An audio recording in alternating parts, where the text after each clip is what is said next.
Hello, Kevin. Welcome back to another summer session of Coffee with Kevin. We're back. It's only been a couple weeks, right?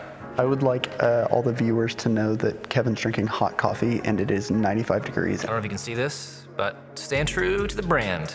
It is 95,000 degrees outside. I've already had iced coffee, a cold brew today, and I felt like this looks better with the video. Even though you can't see it, it doesn't matter. Brand above everything. That's not true. So, first question we have coming in today is about leading up. Oh, good. How do you lead up without making it seem like you are trying to help a situation that may not be the easiest to stomach? You don't. You quit. No, I think this is one of the most significant conversations that organizations are not having. Because we talk a lot about leading down. We talk a little about leading side to side. We rarely talk about leading up. And there's such an art and science, so it's very difficult. One, we don't do a good job of understanding the pressure that leaders are under. We take every decision they make as personal when leaders are making team or organizational decisions. And so one, we have to kind of separate ourselves, realizing like, okay, they didn't do that to us, they did that for the team. At times, it's gonna be an inconvenience to us. Right, a leader's job is not to, and every leader that's listening to this, you're welcome for this next sentence.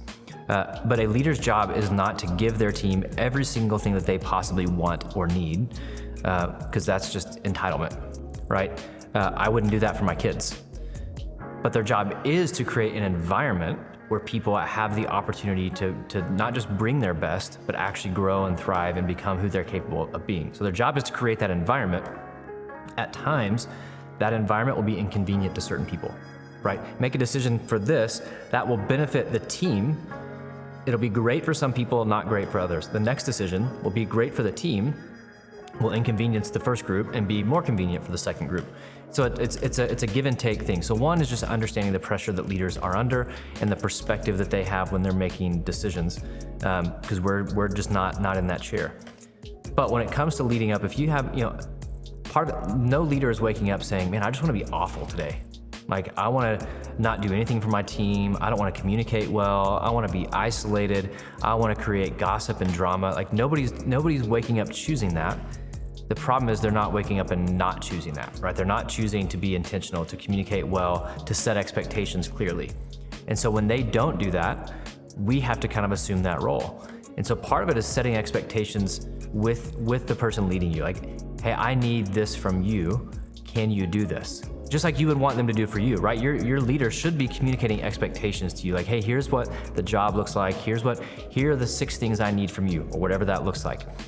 So that you are on board and you can agree or disagree. Say, hey, that I can do, this I can't do. Well, we should do the same thing with our leaders. Like, hey, I need this from you, or I would really like to have this from you.